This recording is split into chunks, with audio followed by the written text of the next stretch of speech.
Hey Eurovisionistas, this is Tom coming to you from Shanghai and back for another Eurovision reaction video. Slovenia have, I don't even know her name. Slovenia have chosen their representative for Eurovision 2020. Her name is Soklič and the song is Voda, which I believe means water. I'm going to react to the song, talk about its chances in Eurovision and talk a little bit about the show. So, let's kiki.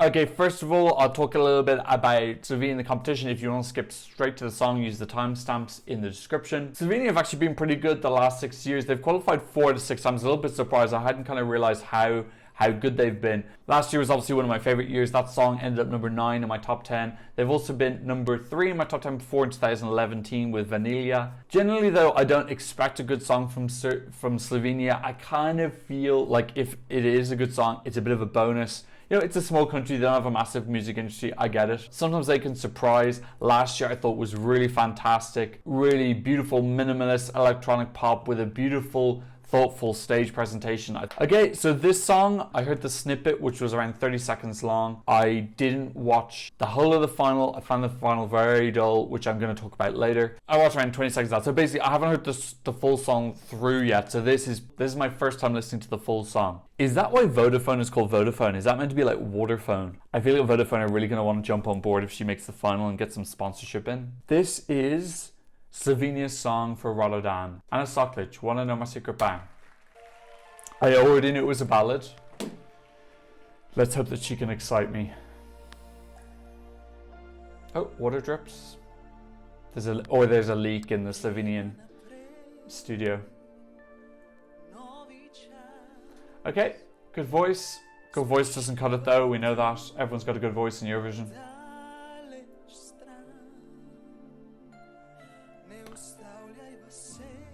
Okay, it's pleasant so far, but she does need to build.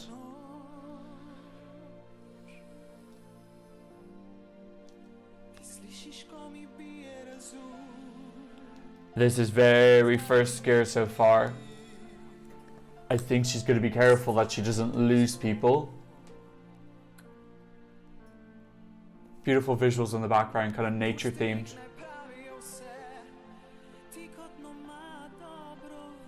Now this is very slow now. She needs to get to a chorus. 1 minute in of 3 minutes.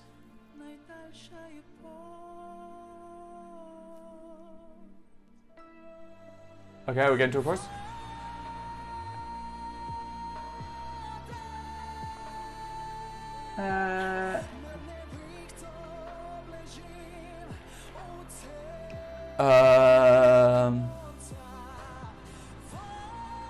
I feel like the chorus is too much like, here's me with a great voice.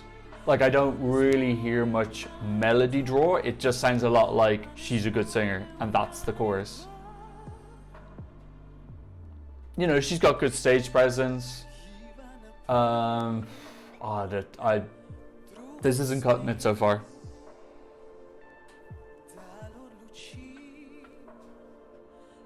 It's very sleepy.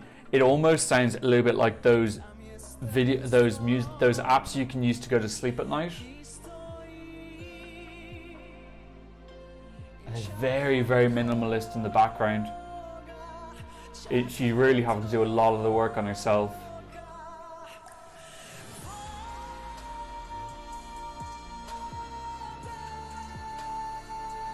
I don't know.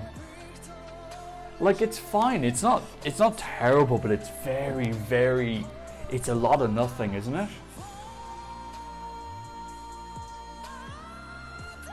Like great singing, I don't know. If I wanted to hear great singers, I'd watch X Factor or something. Gosh, do you only get 2 choruses? That it? Oh, okay, no. Gosh, there's a lot wrong with that. There's some right things as well, but there's more wrong with that. Okay, that's a bit disappointing. Okay, look, let's just be honest. That's boring. That's too boring. The choruses are, you know, they've got a bit of oomph in them. She carries those strong notes very well. God, it takes a long time to get there. It feels like you're stuck on a train platform for quite a while, and then you're waiting, and then the train finally arrives. And you go, bloody hell, they've only got 1 minute left in the song. The melody in the chorus it's a bit simple. She does a great job with it. She maximizes it as much as she possibly can. She's got good intensity in her performance. She looks extremely competent. I don't doubt that the final performance will look any different than that. But really, gosh, like, that's just a bit dull.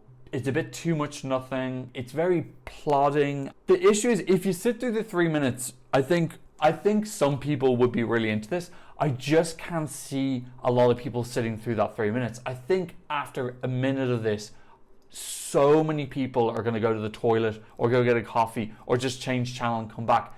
Like, the first minute or so of a song is so crucial, and that minute, it's like, that's got to be one of the worst first minutes we've seen. It's so unenticing. It just really drags. And, you know, if you get to the later parts of the song, yeah, it builds up a little bit, but how many people are actually going to still be there by the time we get there? I just don't think there's going to be that many. And if you look at what's in semi-final 1 already, there's lots of instant impact, nice hooks, very grabbing performance. Her performance is just standing here, let's be honest. She is competent, but she's just standing in front of some pretty water nature screensavers. Okay, look, I'm going to go in for a second listen. Let's see what I think. 1 minute 19 to the chorus. First chorus is over and we're 1 minute 50 in. Oof, gosh. Okay, so let's break it down. First of all, if this was a singing exam, she would pass. It's not a singing exam, it's a song competition. First thing, it seems like they've taken this incredible gamble where they're going 1 minute 19 seconds without a chorus. And they're kind of hoping that you'll be mesmerized, transported in this 80-second opening. Maybe if you speak Slovenian and you understand what she's talking about, maybe the song will be in English, I don't know. I can only judge what's in front of my eyes right now, which is in Slovenian. A lot of the other songs were already in English. You got to suggest that this is going to be kept in Slovenian. That's what I'm going to guess right now. To think that a lot of people are going to sit through 80 seconds of a very dreamy, hypnotizing, well, you could say hypnotizing, you could also say snooze-inducing. I was daydreaming during that 80 seconds. I was probably like, I kind of woke up from a daydream 2 or 3 times. It is very, and you could say that's positive, that it like hypnotized me, or you could say that I was daydreaming because I was bored. I don't know, but it was 80 seconds of Slovenian. I had no idea what she was talking about. Yeah, I just think so many people are going to check out by 80 seconds. Then when it gets into the chorus, I think it's got some legs to it. And then we go into the second verse. Again, not as plodding, not as long. And then into the final chorus, which is good. She's got a big, powerful note, which she pulls off extremely well. That does get a little bit of something going. They've gone for a 2-chorus structure. It does not work at all. It just doesn't work. First of all, this needs a massive revamp. You need 3 choruses. You need to get to that first chorus within 40-50 seconds. That first 40-50 second needs way more instrumentals, way more anything to keep someone. Like, tell people, look, trust us, something is coming up later on. If I was a casual Eurovision fan, I was watching that, I would be like, oh my god, this is so dull, I would change over. Like, do Slovenia normally revamp? I can't think of a recent time when they have. I've got to assume that they're not going to revamp. This is in the first half of the first semi-final. Look, guys, in its current state, this song is 99.999% not qualifying. No chance. It's in the difficult semi. It's in the first half, which always has less qualifications. It's too slow and dull for the first minute. She pulls it off later, but there's nobody's going to be watching. On top of that, even during the courses when she's pulling off, the chorus is not particularly memorable. It's not special. There's no risk. There's nothing that really stands out. This will do well with the kind of more conservative, older demographic who wants something old school. This very much feels like a song from the 90s, maybe like 94, 95 Eurovision, something that would have come in the top 10 then. Nowadays, it doesn't cut it. It's safe. It's Eurovision by numbers. It's ballad by numbers. And it's ballad by numbers not even done correctly. Look, there's negatives, there's some positive. I don't think this is unsalvageable, but its current state, absolutely no chance. It needs to be a different song by the time it reaches Eurovision. Possibly, I'm not saying it has to translate, it has to be in English. I like when there's foreign language representation at Eurovision, but to think that people are going to sit through 80 seconds of a foreign language, very slow, monotonous entry, that's just delusional. It's not going to happen. Well, you're probably going to have two big hitters on either side of this. So someone's just going to come from a really exciting show, most likely. Like, this is going to follow an upbeat because they never put two ballads beside each other. So you're going to have a really upbeat, fun song. You might have like an up-tempo song like Australia and Lithuania, and then this is going to follow. Like, come on, do you really think that this is going to stand up against songs like that, which have much more instant impact and feel more like an enjoyable performance? You'd really have to be a big fan of kind of solo women ballads. Yeah, look, things can change if they do a revamp. If everyone else in the first semi sends absolute flop songs, I can't see that. We've already got 4 strong ones, and we've got a couple more big hitters who've got good songs as well. There's very few places available. This right now for me is going to sit in the 15th, 16th, 17th position. In terms of the staging, I really like the nature visuals, that kind of bluish, greenish, effervescent, kind of a little bit like Avatar. That was really pretty. Some of the camera angles were cool when they were low and they're looking up and they had the blue lights. That was really pretty as well. So some of the visual decisions I think were good. I'd love to see her maybe a more flowing dress. I'd like to see maybe something happened.